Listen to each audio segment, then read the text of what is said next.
Tokom celog turnira Pavlović je sigurno igrao, pa je pobeda apsolutno zaslužena.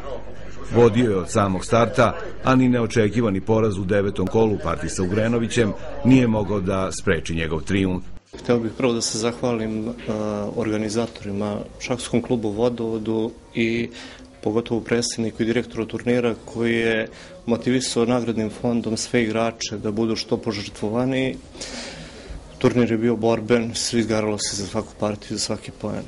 Tako da je spoj nekog iskustva i mladosti mladih igrača koji su se ovde pojavili stvarno je predstavljao jedan od interesantnih turnira, interesantnih prvenstava grada koji su održani od kada ja igram.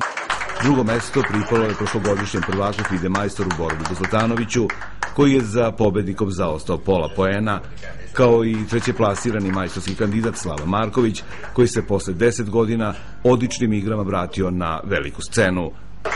Iako je reč o velikom talentu, Nikola Radovanović je ne toliko četvrtim mestom, već prvenstveno zrelom igrom, čak i stručnjak je prijatno iznenadio.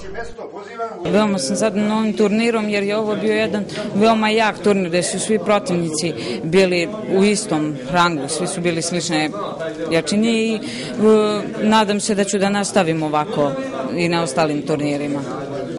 Prvenstvo je posle mnogo godina odigrano po Bergeru, a organizator se pobrinuo da ostane upamćeno po uslovima za igru i nagradnim fondom, koga se ne bi postideli ni finalisti državnog šampionata.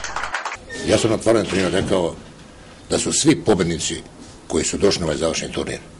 Normalno, jedan je pobednik. I ja koristim priliku da gospodinu Pavloviću čestitam na osnovnom prvom mestu, kao i svim učesnicima ovoga turnira. Ako hoćemo afirmaciju, popularizaciju šaha, pa ne možemo valjda praviti popularizaciju da nema interesa. A interes je samo kad igrač zadovoljan. A zadovoljan je onda kad su nagrade primerene. Šahovski savez Šumadije, po čijim je okriljem odigran šampionat grada, još jednom je dokazao da izraste u organizaciju vrednu svakog poštovanja.